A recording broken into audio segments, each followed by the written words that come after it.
বন্তি প্ৰজ্বলনৰ পিছতে আমি কুমই আঞ্চলিক যুৱ সংঘ হৈ ৭৫তম যি স্বাধীনতা দিৱস উপলক্ষে ভাৰতবৰ্ষৰ প্ৰত্যেকজন নাগৰিকলৈ আমি স্বাধীনতা দিৱসৰ শুভেচ্ছা জ্ঞাপন কৰিছোঁ।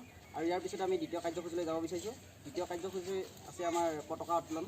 যদিও পতাকা উত্তোলনৰ বাবে আমি বিশেষ অতিথি নিমন্ত্ৰণ কৰিছিলোঁ, বিশেষ অসুবিধাৰ বাবে তেখেত আহিব নোৱাৰিলে। তাৰ বাবে আমি কুমই আঞ্চলিক যুৱ সংঘৰ সভাপতিকে দায়িত্বভাৰ অৰ্পণ কৰিছোঁ। তেখেতক আমি পতাকা উত্তোলন কৰিবলৈ অনুৰোধ জনাইছোঁ। সহায় কৰিব আমাৰ অজয় পাটৰে।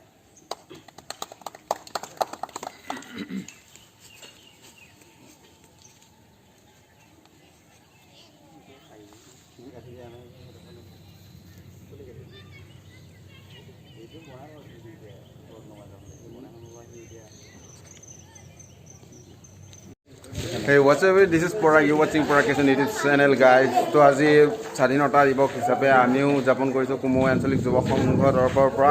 তো সকলো দেশবাসীলৈ মোৰ মৰম আৰু শ্ৰদ্ধা থাকিল, যাতে অনাগত দিনবোৰ ভালে কুশলে যায়। আৰু এয়া দেখিছে, এতিয়া আমি চাইকেল ৰেলীত যাব ওলাই আছোঁ। এতিয়া আমি চাইকেল ৰেলীত যাম কুমই যুৱ সংঘৰ তৰফৰ পৰা ভকত গাঁৱলৈ। তো দৃশ্যসমূহ দেখাবলৈ আপোনালোকক চেষ্টা কৰিম। চাই যাই থাকিব সম্পূৰ্ণ ব্লগ। তো গাইজ, আমি এতিয়া ইয়াৰ পৰা ষ্টাৰ্ট কৰিম বুলি ভাবিছোঁ ৰেলীটো। তো আমি এতিয়া পাঁচআলিত উপস্থিত আছোঁ। এয়া মোক পাছফালে লাগিছে চিনটো। ভাল লাগিছে। আজি আমি সকলোৱে চাইকেল লৈ ৰেলীত ওলাইছোঁ। আহি পেলাই আৰু কিবা কিবি কৈ আছোঁ বাৰু, চাই থাকক আপোনালোকে। ভিডিঅ'টো সম্পূৰ্ণ চলি থাকিব বাৰু। আৰু আমাৰ ৰেলীত ওলাইছে আমাৰ কুমই গাঁৱৰ সকলো ল'ৰাখিনি ওলাইছে মানে।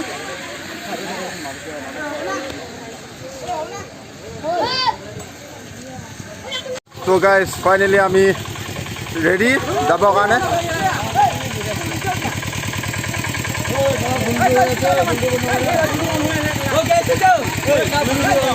অলপ আগুৱাই দিয়া,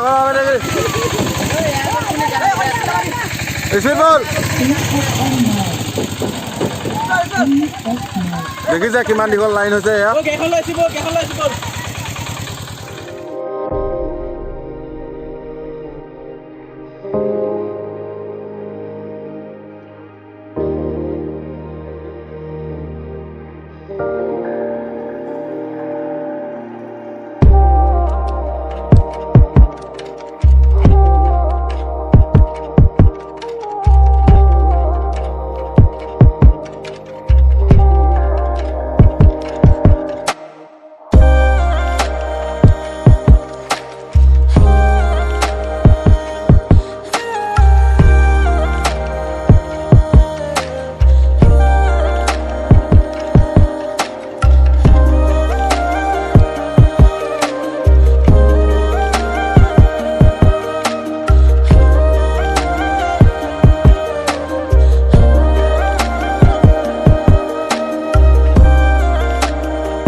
ফাইনেলি পাইছোঁ আহি আমি এতিয়া ভকত গাঁও।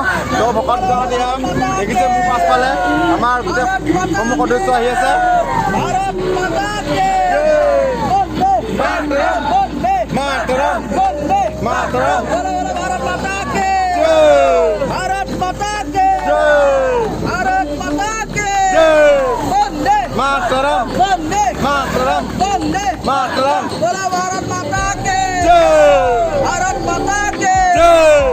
গাইজ, যিহেতু আমাৰ দ্বিতীয় কাৰ্যসূচীটো সুকলমে পাৰ হৈছে, মানে চাইকেল ৰেলীটো ধুনীয়াকৈ হৈ গ'ল, সেইবাবে আমাৰ এতিয়া তৃতীয় কাৰ্যসূচীলৈ আমি আগবাঢ়োঁ। আৰু তৃতীয় কাৰ্যসূচী হৈছে আমাৰ এতিয়া আৰ্ট। আৰু মানে আৰ্ট কৰিবৰ কাৰণে বাবু মাইনাহঁতে বহি আছে ধুনীয়াকৈ। আৰু দৰ্শক চাওক, দৰ্শক। যিহেতু কাৰ্যসূচীটো ষ্টাৰ্ট হৈয়ে গ'ল আৰু এতিয়া আৰ্ট কৰাত বাবু মাইনাহঁত ব্যস্ত। আপোনালোকে চাব পাৰে, তেওঁলোকক দিয়া হৈছে মানে জাতীয় পতাকা আঁকিব দিয়া হৈছে, সেইবাবে তেওঁলোক এতিয়া ব্যস্ত হৈ আছে পূৰা ছবি অঁকাত। তো চাই থাকক সম্পূৰ্ণ ভিডিঅ'টো শেষলৈ। আৰু যিখিনি ডাঙৰ ছোৱালী, অলপ ডাঙৰ ল'ৰা ছোৱালী আছে, সেইখিনি হৈছে শ শাখা। আৰু তেওঁলোকক দিয়া হৈছে মানে 15 আগষ্টৰ লগত ৰিলেটেড মানে কিবা এটা ছবি আঁকিব লাগে, মানে সুন্দৰভাৱে মানে দেখিব আৰু ছবিবিলাক কেনেকুৱা আঁকিছে আপোনালোকে। এয়া চাওক তেওঁলোকৰ ছবি।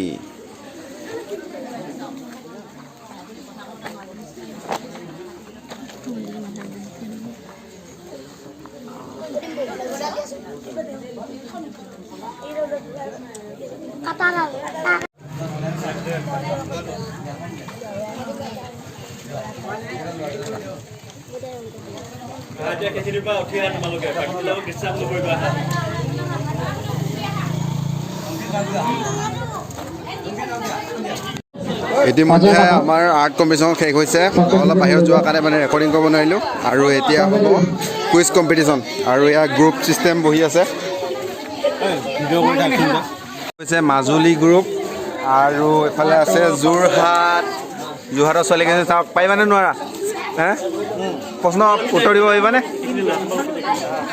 পাৰিব কনফিডেঞ্চ আছে কামৰূপ আৰু কামৰূপ ফালিবানে পাৰিবানে নোৱাৰা পাৰিবা মানে পূৰা কনফিডেণ্টত আছে আৰু নগাঁও কেনেকুৱা পাৰিবানে নোৱাৰা পাৰিবা বঢ়িয়া এইকেইটা আমাৰ মৰিগাঁও পূৰা পাৰিবানে ন পাৰিব হা সহজ প্ৰশ্ন লাগে আৰু এইফালে আছে গোলাঘাটৰ মাইনা যদি পাৰিবানে নোৱাৰা নিশ্চয় মানে পূৰা কনফিডেণ্টত আছে আৰু ইফালে আছে আমাৰ দৰং ডিষ্ট্ৰিক্টৰ পাৰিবানে নোৱাৰা উত্তৰ দিব পাৰিবানে নোৱাৰা পাৰিব অলপ টেনশ্যনত আছে মানে বাৰু বাকীখিনি চাই থাকক এইটো কি গ্ৰুপটো দেখুৱাই দিয়া শিৱসাগৰ পাৰিবানে নোৱাৰা কনফিডেণ্ট আছে নাই নিশ্চয় মানে পূৰা কনফিডেণ্টত আছে ফুল কনফিডেণ্ট আৰু মৰিগাঁও গোলাঘাট চব মানে ডিষ্ট্ৰিক্ট ৱাইজ চিলেক্ট কৰি দিয়া হৈছে মানে নামকেইটা প্ৰতিটো টীমত আৰু আমাৰ ইয়াত দৰ্শকসকল আছে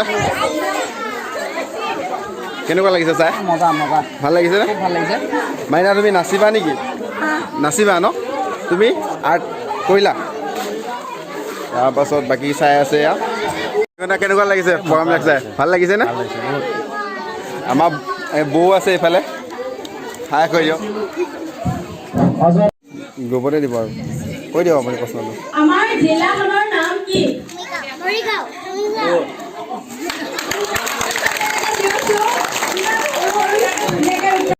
শিৱসাগৰ দললৈ তোমালোকৰ প্ৰশ্নটো হৈছে ভাৰতৰ বৰ্তমানৰ ৰাষ্ট্ৰপতি গৰাকীৰ নাম কি দ্ৰুপদী মুৰ্মু গৈছো দ্বিতীয় ৰাউণ্ডটো এনেকৈ যাব আৰু তৃতীয় চতুৰ্থ তেনেকৈ 4টা ৰাউণ্ড হ'ব অকণমান উলটা যাব তেতিয়াহে বাগৰি যোৱা প্ৰশ্নৰ উত্তৰবোৰ সকলোৱে ভাগত পাব সমানে মানে একেফালেৰে গৈ থাকিলে একেকেইটা প্ৰশ্নৰ বাগৰি যোৱা নম্বৰসমূহ একেকেইটা দলে পাই থাকিব যে সেইকাৰণে ঠিক আছে তৃতীয় প্ৰশ্নটো গোলাঘাট দললৈ গণতন্ত্ৰ দিৱস কিমান তাৰিখে উদযাপন কৰা হয়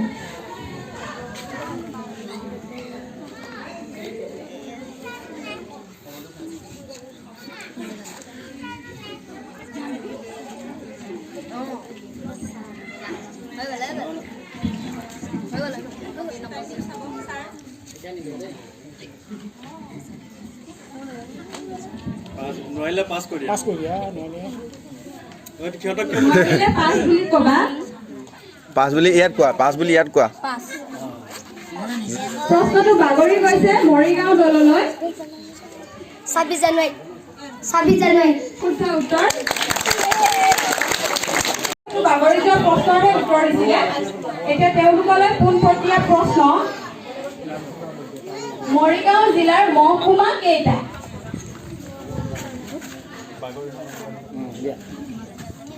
31টা ভুল হৈছে প্ৰশ্নটো হৈছে মৰিগাঁও জিলাৰ মহকুমা কেইটা 33টা নোৱাৰিলে 5 বুলি ক'বা পাছ বুলি কৈ দিয়া এটা উত্তৰটো কোনে দিছে পিছত উত্তৰটো তুমিয়ে দিছা এই 5জনে দিছে আলোচনা কৰি ল'বা পোনপটীয়া প্ৰশ্ন বৰ্তমান অসমৰ শিক্ষামন্ত্ৰী গৰাকীৰ নাম কি ডাক্তৰ ৰণত বাগু শুদ্ধ উত্তৰ প্ৰশ্ন আমাৰ জাতীয় পতাকাখনত 3টা ৰং আছে সকলোৱে জানা জাতীয় পতাকাখনৰ 3টা ৰঙৰ ভিতৰত কোনটো ৰঙক শান্তিৰ প্ৰতীক বুলি কোৱা হয় বগা শুদ্ধ উত্তৰ যোৰহাট দললৈ সৌৰজগতৰ আটাইতকৈ সৰু গ্ৰহটোৰ নাম কি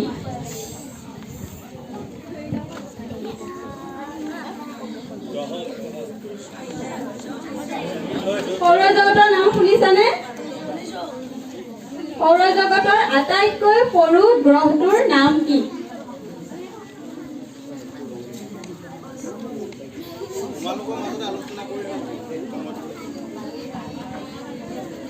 টাইম পাৰ হৈ যাব এতিয়া।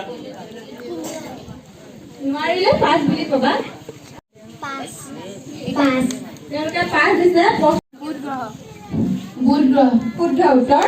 তেওঁলোকে 5 নম্বৰ পাব। বাগৰি অহা দললৈ পোনপটীয়া প্ৰশ্ন। স্বাধীন কেন্দ্ৰৰ ফালে সকলো বস্তুকে আকৰ্ষণ কৰি থাকে আৰু সেই শক্তিটোক মধ্যাকৰ্ষণ শক্তি বুলি কোৱা হয়। মধ্যাকৰ্ষণ শক্তিৰ আৱিষ্কাৰক কোন?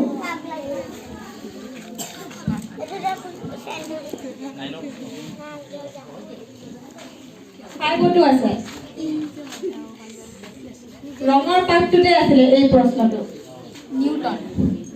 সম্পূৰ্ণ নামটো কোৱা। ভালকে কোৱা, অকণমান ভাবিলে পাৰিবা। হৈছে মানে নামটো লগত উপাধি যাব আছে। Isaac Newton. নাই হোৱা। Sir Isaac Newton. Sir Isaac Newton. শুদ্ধ হৈছে। ঘোষণা কৰি দিছো দৰং দলে 20 নম্বৰ লাভ কৰিবলৈ সক্ষম হ'ল। মাজুলীয়ে 55 যোৰহাটে 10, কামৰূপে 30, নগাঁও 40, মৰিগাঁও 30, গোলাঘাট 25, শিৱসাগৰ 30। এতিয়া এই খেলৰ অন্তত মাজুলী দলে 55 নম্বৰ লাভ কৰি প্ৰথম স্থান লাভ কৰিছে। থিয় দিয়া তোমালোকে সকলোৱে হাত চাপৰি লগাই দিয়ক। তেওঁলোকৰ নামকেইটা ৰাখা। নামখিনি দি দিয়ে। তাৰপিছতে দ্বিতীয় স্থান লাভ কৰিছে 40 নম্বৰ লাভ কৰি নগাঁও দলে দ্বিতীয় স্থান লাভ কৰিছে। নগাঁও দল নগাঁও সকলোৱে হাত চাপৰি লগাই দিয়ক।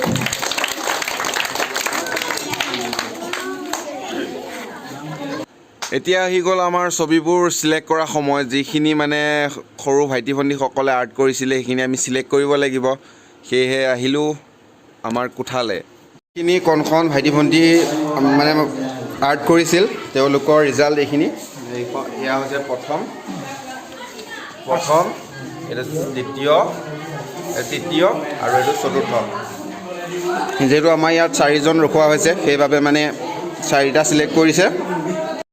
খিনি যি কৰিছিলে তাৰ ইয়াৰ চিত্ৰবিলাক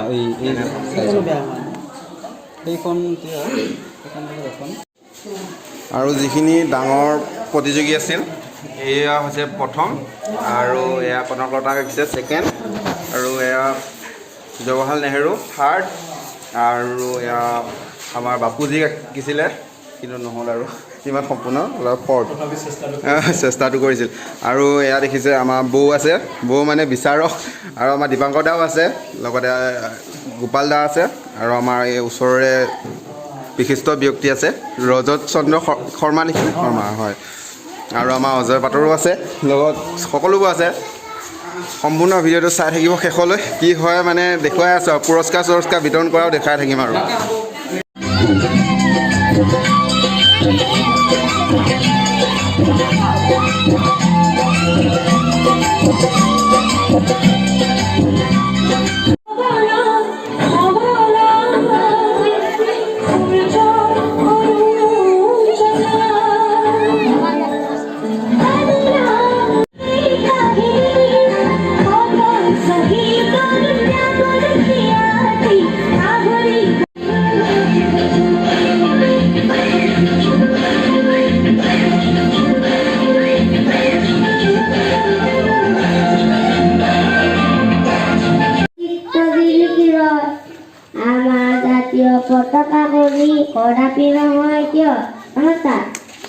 চাওঁতে আমাৰ কাৰ্যসূচীসমূহ শেষ হৈ আহিছে, আৰু শেষৰটো অনুষ্ঠানটোত আমি এতিয়া উপনীত হৈছোঁ। শেষৰটো অনুষ্ঠান আছিল বঁটা বিতৰণি।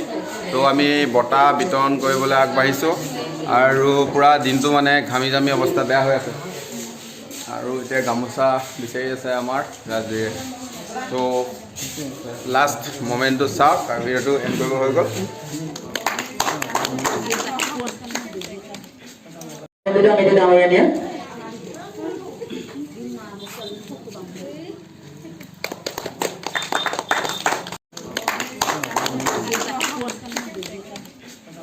তো গাইজ ফাইনেলি খতম হৈ গ'ল কাৰ্যসূচী যিমান আছিল আৰু যিহেতু আমাৰ কাৰ্যসূচী খতম হ'ল বৌ bye bye দিমাকতা bye bye bye bye next ভিডিঅ'ত লগ পাম ন আৰু ধামাকা ভিডিঅ' আহিবনে নাহে কিবা এটা স্পেচিয়েল ভিডিঅ' এটা আহিছে হা ঠেলিয়াই দিব লাগিব তুমি ভিডিঅ' নবনোৱা হ'লা হিৰোটো নাহা হ'ল আমাৰ মাজলৈ সেইবাবে মানে ভিডিঅ' চিডিঅ' অহা নাই বেলেগ শ্বুটিঙত অলপ ব্যস্ত হৈ আছে চ' অতি সোনকালে আহি আছে ত' till then tata bye bye